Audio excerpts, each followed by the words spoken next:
Rolling. Do you want me holding this for this? Yeah, why not? Yeah. Okay, guys, welcome to part 2 of the series, back with Nate Summers, who you know, and then Jared Wihongi, who ironically has been on the show before, very early on, like podcast that we did where we met back in the day. Actually, we would have all actually met around the same time. But so anyway, a couple quick plugs. Let's see, different ways you guys can support the channel. We've got merch on the website. We sell real estate, I was going to say, ironically. Also, Jared's one of the Syndicate clients, which actually you'll see his blade we had made by Nate later today. Look at this. This is just like coming full circle right now. I think I saw you bring it. Yeah, I got it. Super funny. So it's been a while. I'd like to see it. Yes. yeah. So anyway, we got Patreon link below, all that kind of stuff. And then anyway, so we're filming in Jim Jones today, who is close friends of mine, and Jared's part of the Jim Jones family, and you've got Tricom, which is your training biz. So maybe give a little intro here. Yeah, Tricom Training Center, just connected next door here is our Combatives training facility connected to Jim Jones. Yeah, super cool. Jared's a very humble dude, but a real stud in the global edged weapons combative stage. So like, I think you were just teaching in Vegas. Last week at the Martial Arts Super Show in Vegas, along with the seminar, weekend seminar there. Yep. Yeah, and from the sounds of it, stuff coming up in Europe and all over the... South Korea. I was in South America the last 2 months teaching around Brazil. So super cool. Yeah. Super cool. So and you have like a schedule for that? I do. It's on my website, so on jaredwihongi.com. Okay, cool. So anyway, so part 2 is really just talking about, okay, Nate and I kind of showed you the Hawk and did a little bit of sort of torture testing and stuff. So this is more, okay, from a practical application of Hawks as a combatives tool. Let's just have that discussion a little, because obviously it's different from a dagger. It's a completely different tool that I imagine probably has kind of a niche place inside of edged weapons world. Yep. Absolutely. I mean, honestly, it's a tool that I think is as relevant today as a close quarters combat tool as it was for the last few thousand years. A lot of, if you kind of look at just the history of this type of a weapon, a lot of civilizations, have kind of gravitated towards something like this for their close combat needs. Even in New Zealand, where I was raised, the native Maori people, after steel was introduced by the Europeans and axe heads, that became one of the favorite close quarter weapon was a Tomahawk type weapon. And so, it's just the ability, the fact that you've got something that can cut well based on the amount of weight that's behind it, that can sometimes, such as with this design, can actually puncture. So you've got lacerations, puncture, and then the weight behind it can cause blunt trauma. So you've got all of that, and then depending on this side, sometimes that side can be used as a pummeled striking tool also. Yeah. So I mean, just for close quarter combat, it's really one of the best weapons that you could actually utilize. And I mean, even all throughout the global war on terror and stuff, I mean, there's a lot of documentation of, mostly in the special operations community, but of dudes having tomahawks on the Absolutely. So that's the other thing that kind of makes it such a great weapon is it's not just a weapon, it could be a tool. It's a utility tool. You can use it for all kinds of things, breaching camp tool, things like that. And then when you need it, you've got that very effective weapon on you at the same time. Yeah. So. Hopefully it does not come down to that point. Exactly. It's a bad day when you're down to fighting with a hawk. Exactly. But I like you mentioned, I travel to different countries around the world, and not all places in the world have the luxury of being able to carry firearms like we can. So sometimes it's their primary defensive weapon. God, man, that's crazy. Yeah. So, a little bit free flow, but from a combatives end, is there anything we should know, be able to show? Absolutely. And just like with any combatives, and this is an edged weapon. The type of combatives that I teach when it comes to the weapons is based on Filipino martial arts, Kali. And the thing about Kali, the great thing about Kali is the fact that it has what we call a transferable methodology principle. And that means that no matter what weapon I might have in my hand, I'm going to be able to basically utilize the same movements and utilize it effectively. So it could be tomahawk, it could be a hammer, it could be an actual knife, it could be a baton, it could be a rock, it could be a phone, it could be really anything. It's just based on angles. The only difference is it going to puncture, is it going to cause lacerations or blunt trauma? And then the length of the weapon makes some difference also, the reach of the weapon. And so, those things combine, you're using the same tactics. Pause there. Yeah. Jesus Christ. Okay, guys, so what we're going to look at here, some ways that you can use a Tomahawk hatchet type tool defensively, right? And so exploring the properties of the weapon itself and how I can train to utilize those. Now, some universal principles for combatives, particularly contact weapon based, got to have some work on timing, right? Timing and distance management are the key components of accuracy. And anytime you're defending yourself with a weapon, if you can't be accurate with it, you can't be effective with it. So you got to be able to hit what you're trying to hit. Sometimes that target may be small. I may be targeting the hand. Sometimes it may be larger. It may be the torso or the head. But accuracy is key. And then also speed and power, right? The more power I can get, the deeper I'm going to be able to puncture. I'm going to be able to cut. More blunt trauma, I'm going to be able to generate. And that's where speed comes in, because speed is a key component of kinetic energy. I'm trying to create some kinetic energy with that weapon.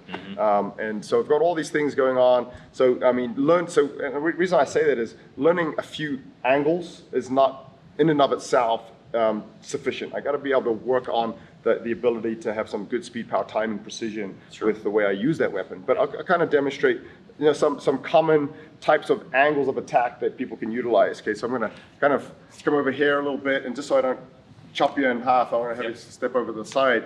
But basically, a lot of times my posture is going to be weapon side forward. Unless I'm dealing with someone that happened to not be armed, then I might be in a weapon side back posture because I'm protecting my weapon. They're trying to grab onto that. But typically, if I'm not going to, in most situations defensively, I'm not using my weapon against someone that's unarmed, right? I'm defending myself with some deadly force because I'm facing deadly force. So weapon side forward is your more common posture. I'm keeping my targets away and only presenting my weapon forward. Okay? And so that's kind of a general posture. And then attack angles, typically you see a lot of X type movements, because they call this a figure 8 type movement. It allows me to recover quickly. If I'm doing lateral strikes, which is fine, they can be effective too, particularly if the target's available, but the weight of that carries through. I have to stop and I have to restart, okay? You gotta be careful when you've got that spike on the back of the weapon, because you don't wanna manipulate the weapon too close to your body, right? Some weapons, I can bring it right close to my body and even use my shoulder to push it. With this, I don't want that coming too close to the body because I've got that spike. So I'm kind of manipulating it a little further from the body as I do that. And then I could be doing 1 and 2 down, and then I can go upward angles, upward on the X. I could be using the spikes. I could be going up and then up. I could do that down and up, down and up, down and up, down. So if for example, I miss that strike, I can immediately recover, boom, and use that spike as a recovery type movement and deliver some damage with that. Same thing on the other side. I might miss with that, and boom, I'm hitting with the other side of that as that spike there. So I've got those 2 sides that I could be utilizing. I could also cut upward on those angles, right? So I might be going downward cut, then turn the edge and upward cut. So down, down, up, up. So I can be doing those types of movements also. And then something that, we could expand on that. Those are probably the most fundamental, the most natural movements. But one thing I like to add too is some kind of a linear motion, because I'm doing angular strikes, which is where going to be kind of my bread and butter. But I have the ability to jab forward on a linear line, which is very hard it's harder to read and to predict, because when I'm bringing a weapon up, you can see that, and angular strikes are a little more visible. But if I just step forward like that, right, and I'm throwing that, what we call the toe of the edge there forward, and I'm thrusting up towards, typically I'm looking at like eyes, the nose. This isn't maybe not a fight finisher, but it's the opening for the fight finisher, right? So you get that steel jammed up between your eyes. It's gonna really be a good distraction, right? Yeah, it's going to stun you enough to create probably some time and opportunity for you to get what you really want. Exactly. Yeah. And then, the last part of that, again, it's because we've got lacerations, we've got punctures, the weight behind that is going to be delivering some blunt trauma. Maybe I hit someone on the head, and it's not the cut that knocks them out, it's actually the trauma that knocks them to the ground and finishes the fight, right? Yeah. So maybe a combination of all of the above. But in close quarters, I also have that pommel, which can be maybe too close to effectively use the long part of the weapon anymore. So now I start hitting with the pommel. And I could do the same angles, 1 and 2, basically kind of coming through and hitting like with the it's like pommel a there, and then the same thing on that side there. Now you happen to catch it coming before this part can come around. Well, you got this part right here.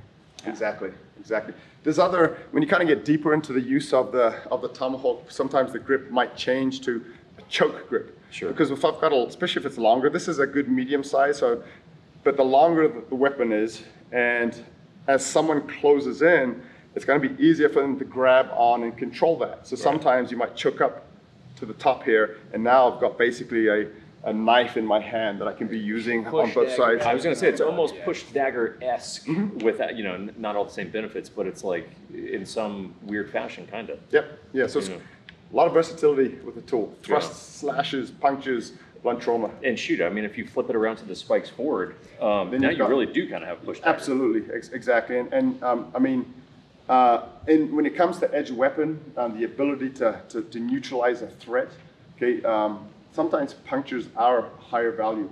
Depth of penetration in a wound is more valuable than the size of the cavity it's creating itself. Yeah. So, the most important factor is where you actually hit on your target. But after that, depth of penetration, you're going to get a deeper penetration with that spike. Yeah, super cool.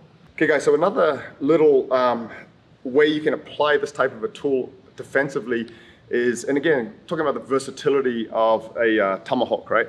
That hook right there is something that sometimes when you're training with this as a training tool, and again, I don't recommend you train with a live blade, but you can do dull versions of it, create dull versions of it to train with, and you'll find that catches a lot, right?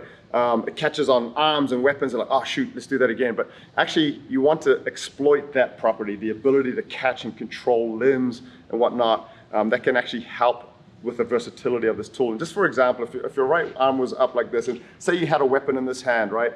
And I used the weapon to defend myself, and then I pull through here and just hook. I have to be really careful because that's going to really snag, right? That hook is going to snag into the wrist. Catches right there, and then as soon as I hook, I pull, right? If he had a weapon in that hand, I might be able to grab onto that and disarm it, and then from there, I may go straight into that thrusting motion there, or into a spike attack. So whether it was the right hand, or maybe I went into this hand here and opened up, and then came through with that spike there. So the arms, I could do the same thing if I'm looking at even the neck. I mean, it could be coming through here. I'm not going to do it here because it's going to actually puncture, but I can do here, and I can pull, right? And pull for takedowns and to disbalance and whatnot. So I can be using that hook. And then for the legs, same thing. I might be going through here and hitting, and then basically pulling the leg up. It's hard to resist that because it's going to be puncturing and penetrating as it comes up there, so it's going to cause pain. And so I can be pulling up there, or if the other leg was forward, I might be cutting high to the arm and then coming here, and then either just cutting to the back of the knee or the Achilles, or hooking and controlling and pulling up while I push back on the upper body. So that hook there is another part of the versatility of this defensively. Okay, guys, that's it for part 2 of this series.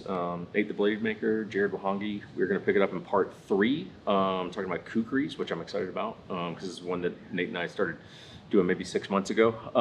But yeah, so we're doing a batch of 20 of these hawks. They'll be on Nate's site at the time that you guys see this, so you can go check them out there, pick them up if you like them, and if you don't, then don't. So totally up to you guys. But we will see you on part 3.